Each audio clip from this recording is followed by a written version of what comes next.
before I'm flamed in the comments by a bunch of people who are Eagles fans that don't even live in Philadelphia, I just want it to be known that I was probably one of the first people, even though the video has 16 views, I was one of the first people to say that the Philadelphia Eagles not only were Super Bowl contenders last year, but were one of the best teams in the NFC, and were one of the few teams in the NFL that were going to be geared to present a challenge to whoever came out of the AFC in a Super Bowl.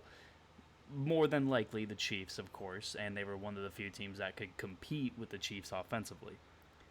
So there's a few things going for the conversation that I'm going to have about the Philadelphia Eagles' chances of winning the Super Bowl this year, having a regress season-wise from what they had last year.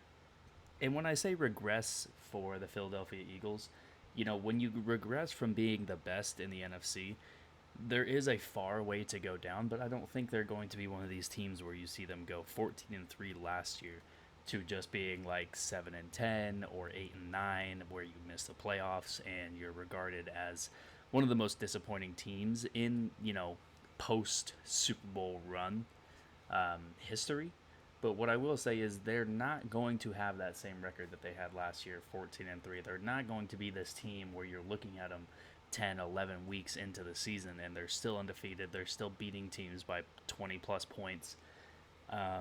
There's a few things at stake here for the Philadelphia Eagles. So the first thing that you kind of need to address is the history of these teams that lose the Super Bowl and their season afterwards.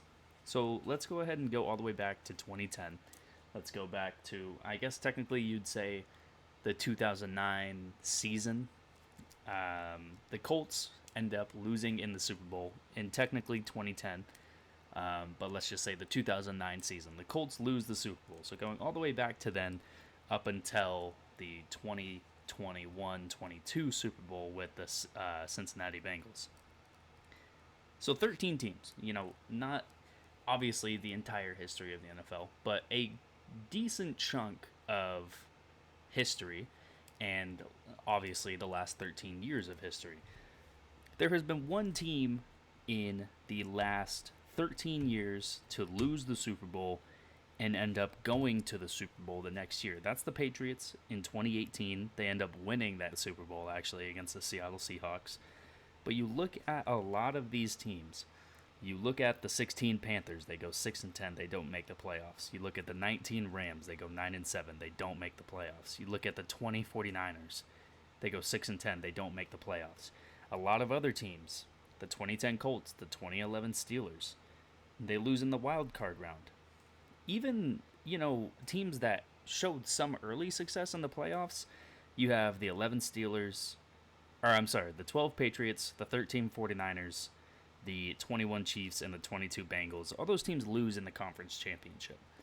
So, not only is it a tough road ahead for Philadelphia, but you compare that with the fact that the schedule that they're going to be going against this year compared to last year is nowhere near, I would say last year is nowhere near as tough as the season that they're going to have this year.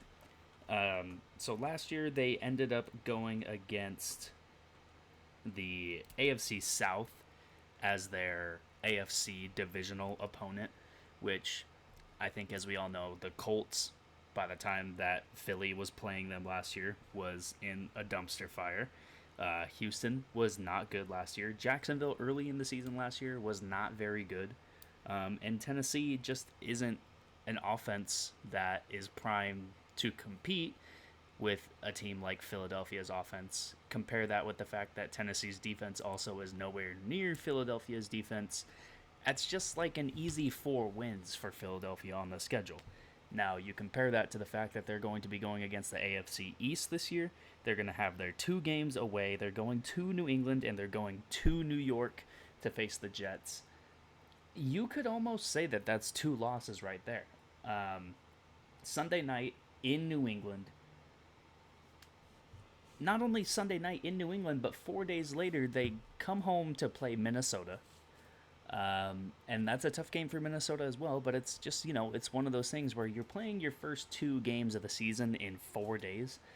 You can easily say that they are 0-2 to start the season. Now, I think they at least win one of these games. I think, defensively, even though I'm going to get into the guys that they lost defensively and offensively, they still are primed to compete with the New England Patriots. But just look at the schedule up and down. You go to Kansas City, you go to Seattle, you obviously go to Dallas, New York, and Washington.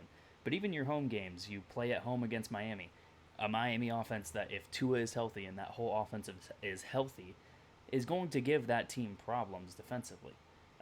You've faced the Bills at home. You face the San Francisco 49ers at home. You don't think the 49ers, if Brock Purdy is healthy and playing, you don't think that team is going to be looking for a little bit of vengeance in Philadelphia? The only easy games that you can say are on the schedule this year are probably the home game against Arizona. I would say that's the only easy game that they have this year. So now let's look at the guys that they lost in free agency. Javon Hargrave, Miles Sanders, Isaac Seumalo, T.J. Edwards, Marcus Epps, Kazir White, Chauncey Gardner-Johnson. Even Gardner Minshew is important to note because I think that's just somebody in your locker room that's knows he's not going to start and is still going to compete, and that's important. You replace Gardner Minshew with Marcus Mariota, who last year when he was replaced as the starting quarterback for the Atlanta Falcons, he just left the team. He left. And then other guys that they added, I mean, are we going to sit here and say that Nicholas Morrow is a good replacement for Kazir White? Are we going to say that Miles Jack and Terrell Edmonds are good replacements for TJ Edwards and Chauncey Gardner-Johnson? I don't know if we're necessarily going to sit here and say that. Zach Cunningham, okay. Rashad Penny, okay. It's just, Justin Evans, okay. Kendavius Street, okay. Dan Arnold, okay. You don't sit here and look at any of the guys. I love Alameda, I believe is how you say it, Zacchaeus, the wide receiver from Atlanta. I love Zacchaeus. I feel like he's going to have one 150-yard game for the Eagles, just like randomly, like week 11.